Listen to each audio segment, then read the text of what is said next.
Hello friends, आपका हमारे YouTube channel में बहुत बहुत स्वागत है। मैं हूं सुशांत कुमार और आप देख रहे हैं हमारा YouTube चैनल। अगर आपको हमारे YouTube चैनल की वीडियो अच्छे लगे तो प्लीज़ हमारे चैनल को सब्सक्राइब कर दीजिए और साथ में बेल आइकन को दबाना ना भूलें।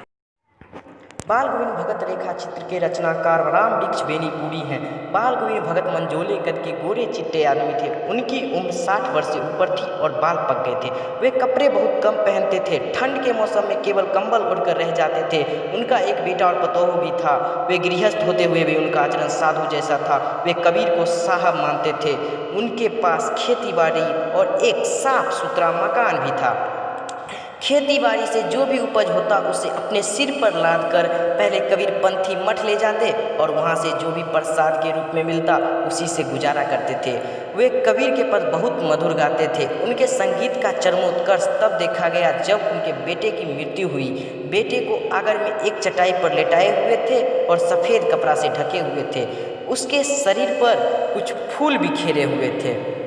बेटे के सामने बाल गोविंद भगत आसन लगाए गीत गाए जा रहे थे और अपने पतोहू को रोने धोने के बजाय उत्सव मनाने को कह रहे थे। बाल गोविंद भगत के अनुसार व्यक्ति का जब मृत्यु होता है तो उसके आत्मा की मिलन परमात्मा से होती है। पुत्र की चिता को मुखाग्नि पुत्र वधू द्वारा दिलवाया। ज्यों ही श्राद्ध की अवधि पूरी हुई उन्होंने अपनी बहू को उसके भाई के साथ भेज दिया और कहा, इसकी दूसरी शादी करवा देना।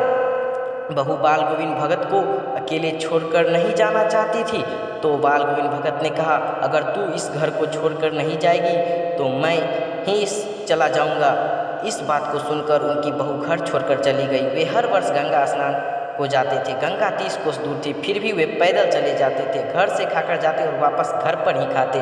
बाकी के पूरे दिन उपवास पर रहते थे। किंतु अब उनका शरीर बूढ़ा हो चुका था। इस बार लौटे तो तबीयत खराब हो गया, किंतु वे नेम व्रत छोड़ने वाले नहीं थे। वही पुरानी दिनचर्या शुरू कर दी। लोगों ने मना किया परंतु वे टस से मस नहीं हुए। एक दिन संध्या में गीत गाए परंतु भोर में किसी ने गीत नहीं सुना। लोगों ने जाकर देखा तो पता चला बाल गोविंद भगत नहीं रहे। बाल गोविंद भगत गृहस्थ थे, फिर भी उन्हें साधु कहा जाता था। क्यों? बाल गोविंद भगत गृहस्थ थे, फिर भी उन्हें साधु कहा जाता था क्योंकि उनका आचरण साधु जैसा था। उनमें वो सारे गुण थे जो एक साधु में होनी चाहिए। परिवार होते हुए भी वे साधु के सब परिभाषाओं में खरे उतरने वाले व्यक्ति थे, इसलिए बाल गोविंद भगत को साधु कहा जाता था। भगत ने अपने बेटे की मृत्यु पर अपनी भावनाएं किस प्रकार व्यक्त की? भगत ने अपने बेटे की मृत्यु पर सबके बीच बैठकर कबीर के भक्ति गीत गाने लगे। अपने पतोहू को रोने धोने की वजह उत्सव मनाने को कह रहे थे।